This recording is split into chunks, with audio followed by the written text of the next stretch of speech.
क्या पढ़ा था? हम लोगों ने पढ़ा है moment of inertia. Moment of inertia का फॉर्मूला बोलो, m/r²। स्केलर क्वांटिटी होती है, जो यूनिट होती है that is kilogram metre square. अब जो इसमें r होता है, r क्या होता है?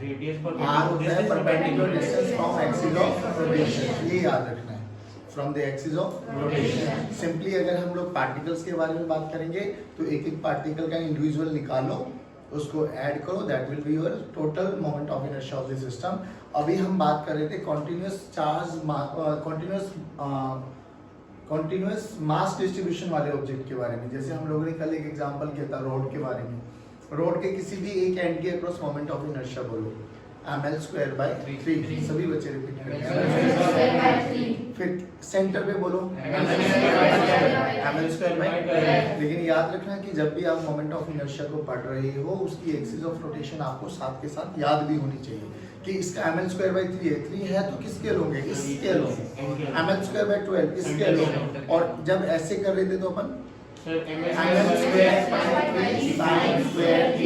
लेकिन अब इसमें क्या पॉइंट याद रखना है कि थीटा कहाँ से चूज किया गया? वर्टिकल के साथ। बात समझ में आई? इन केस कभी हमें हॉरिजॉन्टल के साथ दे दिया जाए तो 90 माइनस थीटा करके विल गेट द आंसर। पक्की बात है। फिर हम लोगों ने बात करी थी कि अगर हम लोग इसी जो रॉड को, ये वाली रॉड, अभी इस पूरी बॉडी पर सेंटर में कहीं भी हम लोगों ने एक्सिस ऑफ रोटेशन नहीं मानी, मैंने एक्सिस ऑफ रोटेशन नहीं मानी, तो यहाँ से देखेंगे कि कितनी दूरी पर है, इसका डायरेक्ट निकाल लेंगे हम मोमेंट ऑफ इनर्शिया। बात समझ में? ऐसे हम लोगों ने बहुत सारे केसेस कर दिए। अब सिंपल सी बात करते हैं आज हम लोग कि अगर हमें मोमेंट ऑफ इनर्शिया निकालना पड़े रिंग का, किसका निकालना पड़े? तो देखो moment of inertia of ring. हाँ, तो हम बात करें moment of inertia of a ring. अब देखो moment of inertia of a ring निकालने के लिए आप लोगों ने अपने हाथ में ना कड़ा वगैरह पहना होगा जरूर। अब वो कड़ा नॉर्मली जो हम पहनते हैं वो कैसा होता है? वो यूनिफॉर्मली डिस्ट्रीब्यूटेड मास का होता है, मतलब उसके हर छोटे एलिमेंट का मास थ्रू आउट सेम रहता है। अभी जो हम लोग रिंग लेके चलेंगे, अभी हम लोग मान के चलेंगे कि दैट इज यूनिफॉर्मली डिस्ट्रीब्यूटेड। ठीक है, यूनिफॉर्मली डिस्ट्रीब्यूटेड का मतलब समझ में आ गया कि उसके छोटे छोटे एलिमेंट का हर पॉइंट का मास क्या होगा? सेम। चलो अभी हमने मान लिया कि ये मेरे पास एक रिंग है जिसका मास m है, रेडियस r है। अब ये सेंटर से ये वाला दूरी है r रेडियस। Okay done. मेरे से बोला गया कि मुझे ना मोमेंट ऑफ इनर्शिया निकालना है इस एक्सिस के along. This is my AOR। AOR का मतलब बताओ? Axis of rotation. जल्दी बताओ, एक्सिस ऑफ रोटेशन इस क्रॉस का मतलब क्या है? हाँ, यानी कोई एक ऐसी एक्सिस है जो इसके ऐसे जा रहा है। अब सुना इस एक्सिस को कैसे डिफाइन किया गया? एक्सिस ऑफ रोटेशन को कैसे डिफाइन किया गया? Axis passing through its centre of mass and perpendicular to its plane. Plane का मतलब ये वाला प्लेन जो है उसके परपेंडिकुलर। देखो जैसे मान लो लेट अस सपोज ये हमारे पास एक रेक्टेंगल है, ठीक है, तो रेक्टेंगल का सेंटर ऑफ मास यहाँ पे पर आएगा। तो अगर मुझे इसके अलोंग इसका मोमेंट ऑफ इनर्शिया निकालना पड़ेगा, this is my axis of rotation, तो इस एक्सिस ऑफ रोटेशन को कैसे डिफाइन करूंगा कि axis passing through its centre of mass and ये this is plane and perpendicular to its plane. बात समझ में आ गई? तो ऐसे ही यहाँ पर डिफाइन करेंगे। ये क्या डिफाइन किया बोलो? सेंटर ऑफ मास के एक्सिस को axis passing through its centre of mass and perpendicular to its plane. तो ये हमारी एक्सिस ऑफ रोटेशन। अब क्या करें? हमें तो छोटे छोटे पार्टिकल निकालना आता है, तो क्या करें हम? क्यों ना यहाँ पर एक छोटा सा पार्टिकल चूज कर लूं जिसका मास कितना बाबा? dm। बताइए यहाँ से यहाँ तक की दूरी बोलो r। सारे बच्चे बोलो r। यहाँ पे भी चूज करो छोटा सा पार्टिकल तो भी dm। बोलो कितनी दूरी? r। यहाँ पे बोलो dm। अभी भी कितनी दूरी? यानी सभी पार्टिकल्स का dm इंटू r का square plus dm into r का square plus dm into r का स्क्वायर, इन सबको क्या कर लो? ऐड कर लो, या छोटे से मास का निकाल के उसको क्या कर दो? इंटीग्रेट। अब ध्यान से सुना, इसका di बोलो, कोई भी एक एलिमेंट चूज कर लो, dm इंटू r स्क्वायर। अब बाबा एक बार बताओ, क्या सारे के सारे पार्टिकल्स r दूरी पर है? यस। अगर सारे के सारे पार्टिकल्स r दूरी पर, तो r क्या है? कांस्टेंट या वेरिएबल है? तो इसको तो बाहर लेके आओ ना, तो r बाहर आ गया, हमारे पास dm बचा। अगर हम dm का इंटीग्रेशन करें, dm का इंटीग्रेशन करें तो dm क्या है? Total mass of the ring. DM क्या है? तो हमारा मोमेंट ऑफ इनर्शिया क्या है? M R square M. अच्छा, अब ये तो हम लोग मान के चले कि यूनिफॉर्मली डिस्ट्रीब्यूटेड था। यूनिफॉर्मली डिस्ट्रीब्यूटेड का मतलब कि हर छोटे छोटे पार्टिकल का मास सेम। सोच के देखो, मैं बोलूं कि नॉन यूनिफॉर्म डिस्ट्रीब्यूशन है बट अभी भी मास सेम है। नॉन यूनिफॉर्म डिस्ट्रीब्यूशन का मतलब समझ में आया? हो सकता है यहाँ बहुत पतला सा धागा हो और नीचे थोड़ा सा मोटा होता चला गया, अभी भी मास सेम ही है। तो क्या होगा बताओ उसका मोमेंट ऑफ इनर्शिया? अभी भी mr स्क्वायर होगा। क्यों? क्योंकि अभी भी हर पार्टिकल की दूरी तो क्या होगी? सेम r ही होगी। बट क्या चीज चेंज हो जाएगा? नहीं, ऊपर वाला मास अलग, नीचे वाला मास अलग। लेकिन अभी भी जब हम इंटीग्रेशन करेंगे तो dm का इंटीग्रेशन तो अभी भी क्या आएगा? Total mass of this system. तो आप भले ही यहाँ पे लिख लेना, चाहे आपके पास रिंग यूनिफॉर्मली डिस्ट्रीब्यूटेड हो या नॉन यूनिफॉर्मली डिस्ट्रीब्यूटेड हो, moment of inertia about an axis passing through its centre of मास तो हमेशा क्या रहेगा? सेम। यानी मैं बोल सकता हूँ यूनिफॉर्मली डिस्ट्रीब्यूटेड या नॉन यूनिफॉर्मली डिस्ट्रीब्यूटेड, अभी भी मोमेंट ऑफ इनर्शिया क्या आएगा? M R square. बात समझ में आया? अब ये देखो, हम अगर इस ये कैसी शेप है? सिलेंड्रिकल। इसके अंदर रिफिल है ना, और रिफिल को निकाल दो तो ये क्या बन जाएगा? Hollow cylinder. अब सोच के देखिए, होलो सिलेंडर किसका कॉम्बिनेशन है? रिंग्स का। किसका कलेक्शन है? और ऐसी कितनी रिंग्स है? बहुत सारी रिंग्स हो सकती हैं। तो सोच के देख, एक रिंग का मोमेंट ऑफ इनर्शिया कहाँ पर है? सेंटर पर। कितना है? M R square. सोच, ऐसे ऐसे बहुत सारी रिंग्स का कलेक्शन ही क्या बोला गया बेटा? ऐसी ऐसी रिंग्स का होलो सिलेंडर बना ना। अब ये होलो सिलेंडर की एक एक्सिस है, this is axis of rotation, ये वाली एक्सिस ऑफ रोटेशन, ठीक है? This is axis of rotation. अब खुद सोच के देख, क्या इस एक्सिस ऑफ रोटेशन के लिए मैं ये बोल सकता हूँ कि this hollow sphere is collection of बहुत सारी रिंग्स? हाँ। और एक रिंग का moment of inertia about the axis passing through its centre of mass M R square. क्या ऐसे ऐसे n रिंग्स है तो सबका मोमेंट ऑफ इनर्शिया क्या कर दो? Add M R square M R square M R square M R square M R square, सबको ऐड करते चले जाओ तो n एम आर स्क्वायर हो जाएगा। नहीं आया? ये n इंटू m क्या है? Total mass of the cylinder. भाई एक रिंग का मास m मान लिया, ऐसी ऐसी हम लोगों ने n रिंग्स मानी है, तो n इंटू m क्या बन गया? Total mass of the cylinder ना। तो हम पहले ही मान के चल रहे हैं कि जो हमारा सिलेंडर है उसका कैपिटल मास है m, और ये जो रेडियस है दैट इज r, तो मास m रेडियस r, तो इसका moment of inertia of hollow cylinder बोलो, होलो सिलेंडर। जल्दी बोलो बेटे। अभी भी m r स्क्वायर, अभी भी क्या है? अभी भी क्या है? पक्की बात है, कोई दिक्कत नहीं। अब सुनो, ये आगे हमारे रिंग के कलेक्शन से होलो सिलेंडर बना है, उसका मोमेंट ऑफ इनर्शिया भी एम आर स्क्वायर है। बट एम आर स्क्वायर उसी एक्सिस के अलोंग है जो axis passing through its centre of मास। हाँ जी बोलो। पूरे सिलेंडर का भी एम आर स्क्वायर? हाँ, पूरे सिलेंडर का मास एम माना है ना। अब आप ये बताओ ना, मान लीजिए वो चूड़ियाँ देखिए जो मम्मी पहनती है, तो मम्मी एक चूड़ी दो चूड़ी ऐसे बहुत सारी चूड़ियों का कलेक्शन एक वो बन जाता है होलो सिलेंडर। सोच के देख, एक चूड़ी का मास स्मॉल है और ऐसी मम्मी ने मान लो 10 चूड़ियां पहनी हुई है, तो 10 चूड़ियों का मिला के क्या बन गया? सेंटर मास बना, वो सिलेंडर बनाना। 10 चूड़ियों का मास कितना हो जाएगा? n into M. वो n इंटू छोटे m की वैल्यू को मैंने क्या बोल दिया? Capital M। बट अभी भी हर रिंग का मोमेंट ऑफ इनर्शिया तो क्या है? छोटा m इंटू आर का स्क्वायर, छोटा m इंटू आर का स्क्वायर, छोटा m इंटू आर का स्क्वायर। 10 ऐसी चूड़ियां है, वो 10 की 10 को ऐड कर दो, मोमेंट ऑफ इनर्शिया तो एक स्केलर क्वांटिटी है, 10 की 10 को ऐड करो, m 10 इंटू छोटा m इंटू आर का स्क्वायर हो गया ना। अब जो 10 इंटू छोटा m है उसको मैंने क्या बोल दिया? Capital M। नहीं आया समझ में? बाकी बात ऐसे बहुत सारी, बहुत इजी है, कोई टेंशन लेने की बात नहीं। चलो हाँ बोलो। जो मोमेंट ऑफ इनर्शिया है हमेशा परपेंडिकुलर रहेगा, वो सेंटर ऑफ मास की बॉडी पे r रहेगा परपेंडिकुलर, r परपेंडिकुलर है भाई from the axis of rotation. Moment of inertia change हो जाएगा जैसे जैसे हम लोग एक्सिस ऑफ रोटेशन चेंज करेंगे। जैसे अभी हम लोग बड़े स्टैंडर्ड एक्सिस ऑफ रोटेशन लेके चल रहे हैं। अब कोई बच्चा बोले सर इसके अलोंग बताओ, इसके अलोंग बताओ, इसके अलोंग बताओ, ये सब हम करेंगे जब हम लोग पैरेलल एक्सिस थ्योरम और परपेंडिकुलर एक्सिस थ्योरम पढ़ लेंगे।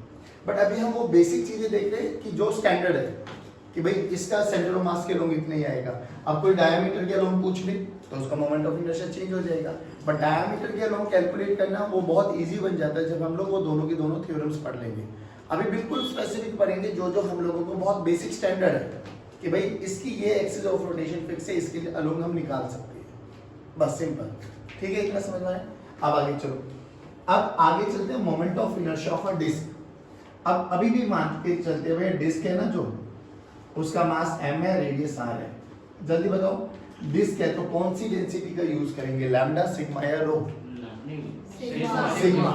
डिस्क है तो कौन सी डेंसिटी? डिस्क के लिए बोलो, ये हमारी डिस्क है बाबा। अब भाई बच्चों डिस्क है तो ऑब्वियसली अंदर से भरा हुआ होगा, खाली होगा? भरा हुआ होगा। Disc is like your CD, या जो थाली जिस प्लेट में हम खाना खाते हैं वो हमारी एक डिस्क है। तो हमने मान लिया कि इसका मास m है और रेडियस r है, और इसके लिए जैसा कि आप लोगों को पता है हम लोगों ने डिफाइन किया सिग्मा। सिग्मा का फॉर्मूला बोलो, मास पर यूनिट एरिया। मास पर यूनिट एरिया। अबे ये डिस्क का सेंटर है, इसका रेडियस r है। बच्चों जल्दी बोलो, डिस्क का रेडियस एरिया कितना हो जाएगा? पाई r स्क्वायर। तो बोलो m into pi r square. जब हमें जरूरत पड़ेगी अपन इसका यूज कर लेंगे। चलिए, अब लेकिन पूरे डिस्क के देखो बहुत सारे पार्टिकल्स हैं, सभी पार्टिकल का मोमेंट ऑफ इनर्शिया कैलकुलेट करके इजीली जोड़ पाना ये तो हमारे लिए बहुत कॉम्प्लिकेशन में है। तो क्या करें बेस्ट वे, एक छोटे से एलिमेंट का निकालो और within the proper limits रखो और इंटीग्रेट कर दो। Now how to choose a small element in this case, बताओ जल्दी। डिस्क या डिस्क, नॉट रिंग। रिंग पे तो वो थीटा पे जाके डी थीटा का एक छोटा सा एलिमेंट लेना है। ये तो डिस्क है, disc is the collection of, ऐसे देखो ना, डिस्क किसके कलेक्शन से बने? छोटे छोटे छोटे छोटे रिंग्स। तो क्या करो, रिंग पे जाकर आर पे जाके डी आर की एक रिंग ले लो। आर पे जाके डीआर पे रिंग ले लो। ये रिंग ले ली। अभी हमारी एक्सिस ऑफ रोटेशन क्या है? ये वाली एक्सिस ऑफ रोटेशन। बोलो इस एक्सिस ऑफ रोटेशन को क्या डिफाइन करेंगे? Axis of rotation passing through its centre of mass and perpendicular to its plane. बात समझ में आई? इसी एक्सिस के अलोंग देखना भी हम लोगों को। तो क्या बोला हम लोगों ने, and these are standard parameters, ये आप लोगों को याद रखना है कि आर पे जाके डी आर, थीटा पे जाके डी थीटा, ये दीज आर स्टैंडर्ड्स, इनको याद रखो। नहीं पता तो सेंटर ऑफ मास वाले लेक्चर्स को देखो। सेंटर ऑफ मास में बिल्कुल एज इट इज कराया था आप लोगों को और बोला था कि मोमेंट ऑफ इनर्शिया में एज इट इज याद होगा ही। बोलो, आर पे जाके डी आर की एक रिंग ले लिया, आर पे जाके डी आर की एक, लिख लो बेशक इसको, आर पर जाकर डी आर की एक रिंग ले ली। चलो अब क्या करें भाई, अब इस रिंग का निकालो, ये रिंग का मास बोलो dm, रिंग का मास बोलो चलो dm। तो इस रिंग के लिए अब देखो रिंग का क्या बन गया, ये छोटी सी रिंग बनी है आपके पास, इसकी एक्सिस ऑफ रोटेशन ये रही, इसका मास कितना बच्चों dm। इस रिंग के हर एक पार्टिकल की दूरी कितनी है r, अभी अभी निकाला है। बोलो इसका मोमेंट ऑफ इनर्शिया, छोटे से पार्टिकल का moment of inertia di this is equals to dm into छोटा r स्क्वायर, dm इनटू सारे बच्चे बोलो dm into. Now how to calculate dm, तो dm एक निकालने का तरीका जल्दी बोलो। सिग्मा को क्या लिखते हैं हम, मास पर यूनिट एरिया, तो मास क्या हो जाएगा सिग्मा इनटू। अब मुझे एरिया किसका चाहिए, एरिया इसका चाहिए जो ये छोटी सी रिंग मैंने चूज की है। चलो तो dm को बोलो, dm को क्या लिखेंगे सिग्मा इनटू dA। ये dA किसका है बच्चों, ये वाली रिंग है, इस वाली रिंग का dA निकालना है आपको, ठीक है। अब बोलो रिंग को अगर मैं काटूं, जो आप लोग रिंग पहनते हो या कड़ा पहनते हो, अगर आप इसको काटो तो काट के क्या हो जाएगा, एक सिंपल सीधी स्ट्रेट लाइन हो जाएगी जिसकी लेंथ कितनी हो जाएगी, जो उसकी सरकमफ्रेंस है। बोलो इसकी लेंथ कितनी हो जाएगी 2 पाई स्मॉल r।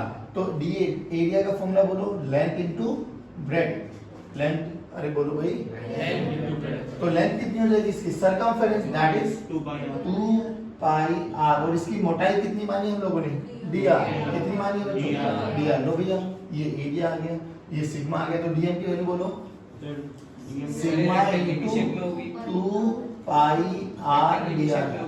हैं जी, जो आप इसको लंबी करोगे तोड़ के रेक्टेंगल की शेप में, हाँ रेक्टेंगल की शेप में चली जाएगी ना, जिसकी लेंथ हो जाएगी 2 पाई r और मोटाई हो जाएगी dr। अब जब भी जो कड़ा आप लोगों ने हाथों में पहना होगा, कभी इसको कट करके देखो तो बेसिकली एक स्ट्रिप मतलब स्टेप बन जाएगी ना ये पूरी की पूरी, जिसकी इसकी लंबाई कितनी हो जाएगी जो उसकी सरकमफेरेंस है, और मोटाई dr अपन मान चुके हैं। ये रहा, ठीक, रखो यहाँ पे फॉर्मूले में बोलो भाई dm की वैल्यू रखो sigma 2 pi r dr into r square. अब लिमिट कहाँ से कहाँ, देखो रिंग कहाँ से कहाँ सिलेक्ट कर सकते थे आप, यहाँ से r की वैल्यू जीरो से लेके मतलब स्मॉल आर की वैल्यू जीरो से लेके स्मॉल आर की वैल्यू कैपिटल आर। नहीं भाई इस पूरे इतने पार्ट में तो रिंग सिलेक्शन कर सकते थे ना। तो लिमिट कहाँ से कहाँ बेटा? 0 to r, 0 to तो मोमेंट ऑफ इनर्शिया बोलो I this is equals to sigma बाहर लेके आ जाओ 2 पाई बाहर लेके आ जाओ। ये r की पावर 3 r की पावर 3 dr, r की पावर 3 dr का इंटीग्रेशन बोलो r की पावर 4 by 4 लिमिट बोलो 0 to r। चलो आई जल्दी बोलो sigma into 2 pi divided by 4 into r की पावर 4। सिग्मा की वैल्यू को उठाओ, ये रखो बेटा जल्दी सिग्मा की वैल्यू को m by pi r square into 2 will cancel out pi by 2 into r की पावर 4। देखो pi will cancel out r की पावर 4 cancel out 2 बचा यहाँ पर। तो मोमेंट ऑफ इनर्शिया क्या बना बेटा mr square by 2 यानी डिस्क का moment of inertia about an axis passing through its centre of mass and perpendicular to its plane कितना है mr square by 2। जल्दी बोलो रिंग का कितना था mr square by 2 mr square। Disc का कितना है mr square by 2। रोड का कितना था along point along an edge ml square by 3 ml square by 3। Centre के लो ml square by 12। किसी भी एक वर्टिकल एक्सिस के थीटा एंगल पर ml square by 3। बात समझ में आई? ये सब रिजल्ट हम लोगों को याद होने चाहिए। देखो प्रूफ याद हो जाए तो बहुत अच्छी बात है, क्योंकि प्रूफ तो ये समझ के चल लेना कि आप लोगों की बहुत अच्छी अच्छी किताबों में है ना ये न्यूमेरिकल के रूप में आती है कि calculate moment of inertia about this, calculate moment of inertia about. तो ये प्रूफ मत समझ के ना इनको समझना कि दीज आर न्यूमेरिकल्स जो कभी पूछे भी जा सकते हैं, कोई बड़ी बात नहीं। बट अल्टीमेटली तुझे ये एंड रिजल्ट्स तो इनके याद रखने हैं कि भैया इसका मोमेंट ऑफ इनर्शिया ये एक्सिस ऑफ रोटेशन, तो ये आंसर है। ये एक्सिस ऑफ रोटेशन डिस्क है तो ये मोमेंट ऑफ इनर्शिया। बात समझ में? चलो जल्दी बताओ इसका moment of inertia of hollow sphere.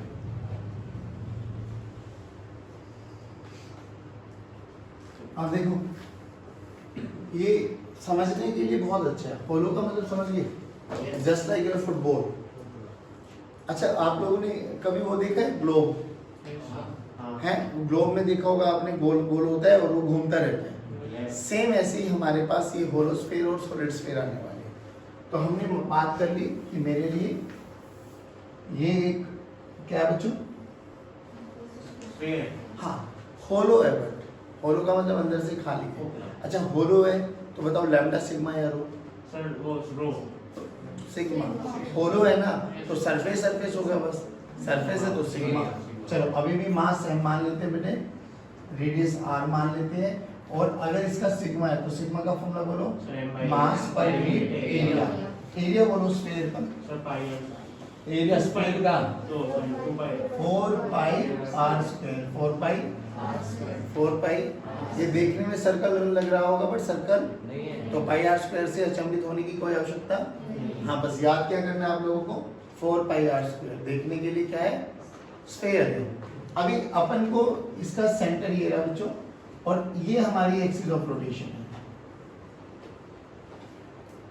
अभी समझ में आ गया? जैसे आप लोगों ने ग्लोब देखा होगा तो ग्लोब में से आर पार एक लाइन निकल के आती है जिसके लोगों को घूम रहा होता है, that is axis of rotation. तो ये हमारी एक्सिस ऑफ रोटेशन है इसकी। अब अगर ये एक्सिस ऑफ रोटेशन है तो क्या किया जाए बोलो? इसको सिलेक्ट करने का तरीका अब मैं बता देता हूँ आपको। जो कि सारा का सारा मास इसके सरफेस पे एसोसिएट होगा तो अपन अंदर तो कुछ भी चूज नहीं कर सकते। तो इस केस में बहुत इजी तरीका ये होता है थीटा पे जाके डी थीटा एक छोटा सा एलिमेंट मानो, ये वाला छोटा सा एलिमेंट जिसका मास है dm और लेंथ है dx। लेकिन अब इस छोटे से एलिमेंट को मान के क्या चलना है, जैसे आप लोग कभी कभार जब ऑरेंज को छीलते हो तो आप हल्का सा कट लगाते हो और ऐसे पट्टीदार छील देते हो ना पूरा का पूरा।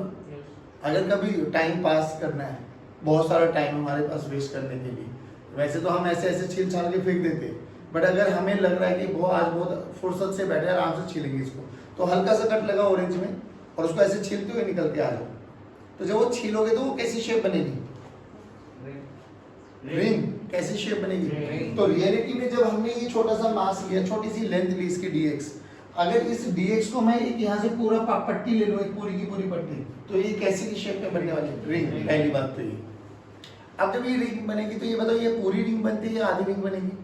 पूरी रिंग बनेगी। और ये हम लोगों को कॉमन सेंस से भी समझ में आता है कि अगर मैं होलो स्फीयर को छोटे छोटे एलिमेंट्स में ब्रेक डाउन करूं तो वो छोटी छोटी रिंग्स के रूप में आएगा, और वो रिंग्स भी क्या होगी?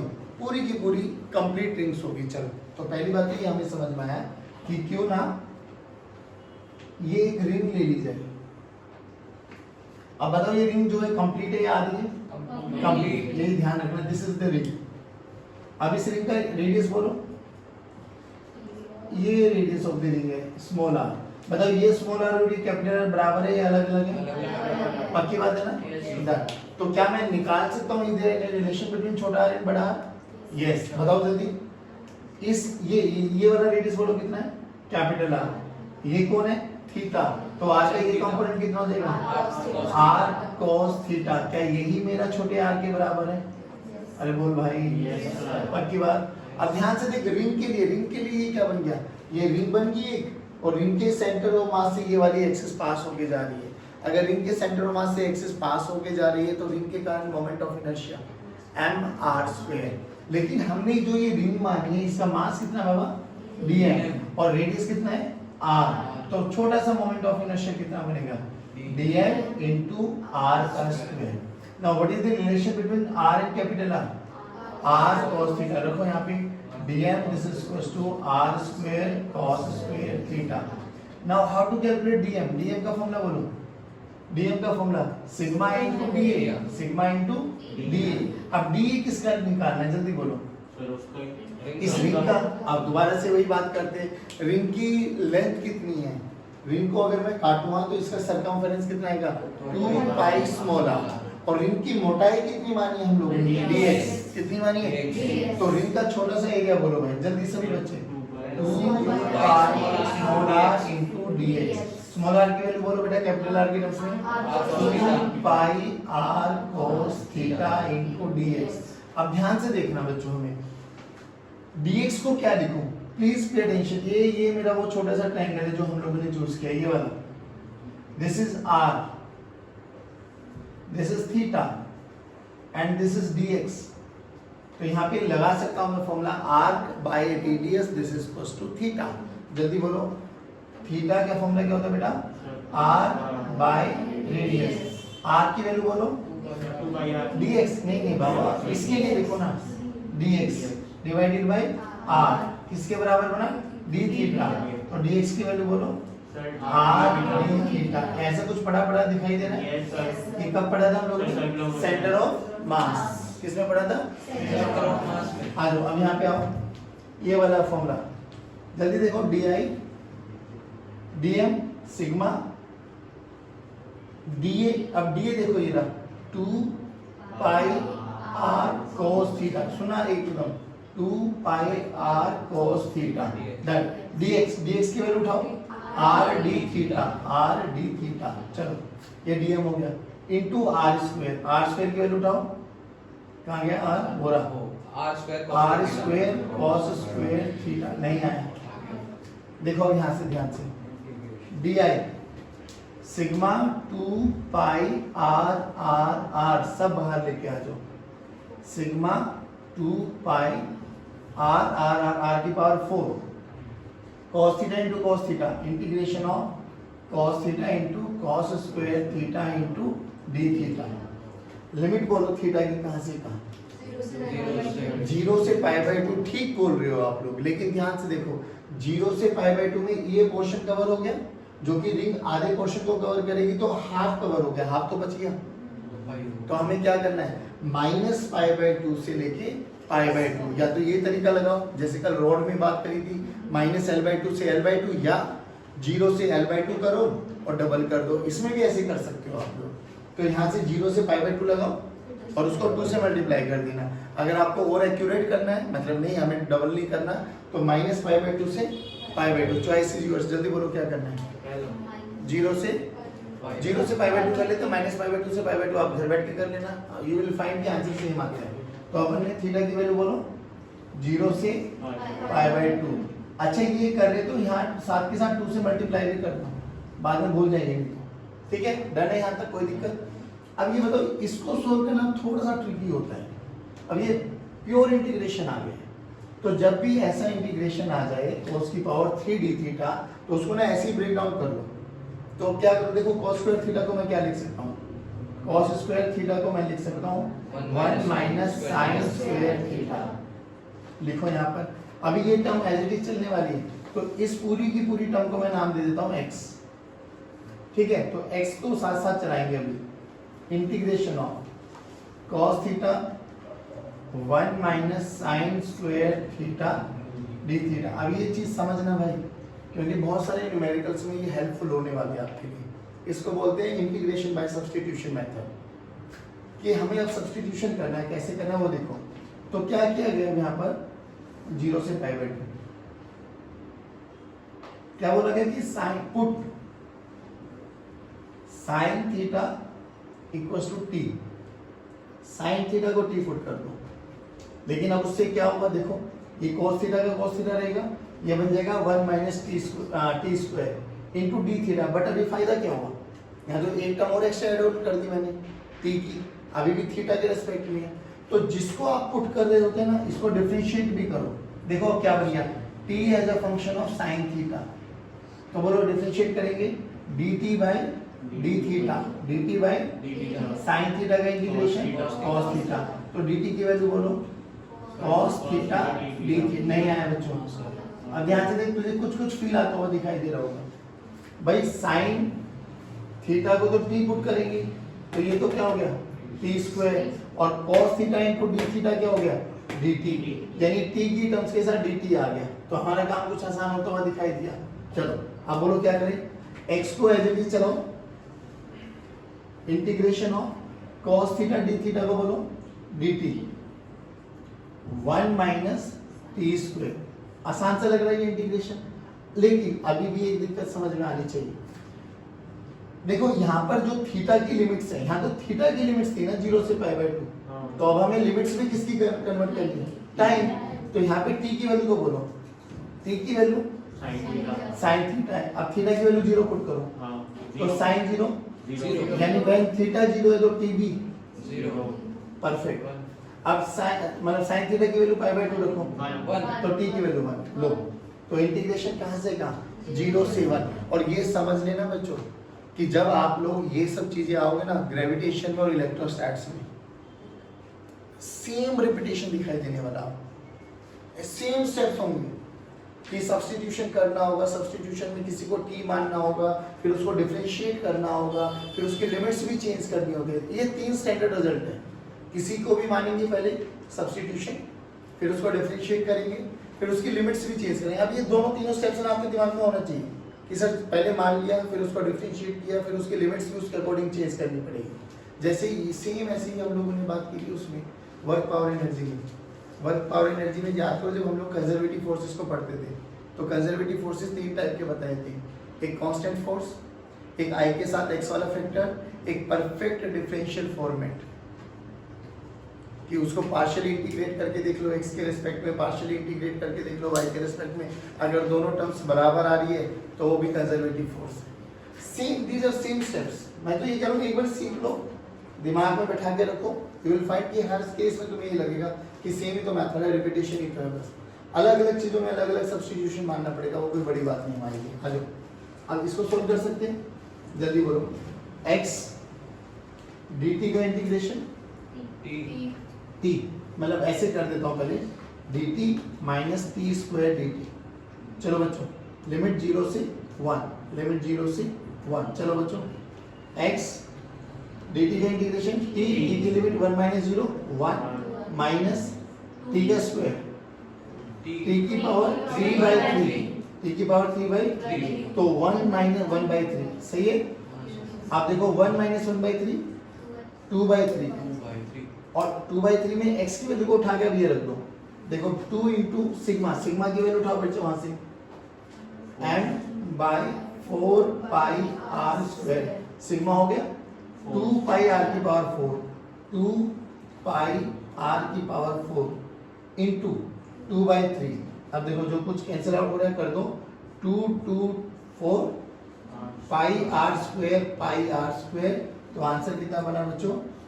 2/3 mr स्क्वायर। क्या बच्चे बनो? 2/3 mr स्क्वायर। क्या कह रहे हो? अपॉन में 4 पाई r स्क्वायर कहां से आ गया? कहाँ से आ गई? ये सिग्मा की वैल्यू नहीं रखी हम लोगों ने भाई। यहाँ पे x की वैल्यू थी ना 2 into सिग्मा, तो 2 2 रहा, सिग्मा की वैल्यू को m/4 पाई r स्क्वायर रख दिया। अब दिस इज स्टैंडर्ड रिजल्ट कि होलो स्फीयर है अगर आपके पास तो उसका मोमेंट ऑफ इनर्शिया कितना होगा? 2/3 mr स्क्वायर। सेम ऐसे ही हमारे पास अगर सॉलिड स्फीयर आ जाए तो बस जहां 3 है ना वहां चुपचाप 5 लिख दो। 2/5 mr स्क्वायर किसका बेटा वो? Solid sphere. जल्दी बोलो, होलो का बोलो। 2/3 सॉलिड का बोलो। 2/5 होलो का बोलो। 2/3 सॉलिड का बोलो। 2/5 डिस्क का बोलो। Sir, 2. mr square. रिंग का बोलो। mr square. रिंग का बोलो। रोड का इसके क्रॉस बोलो। mn square by 3। इसके लोग बोलो।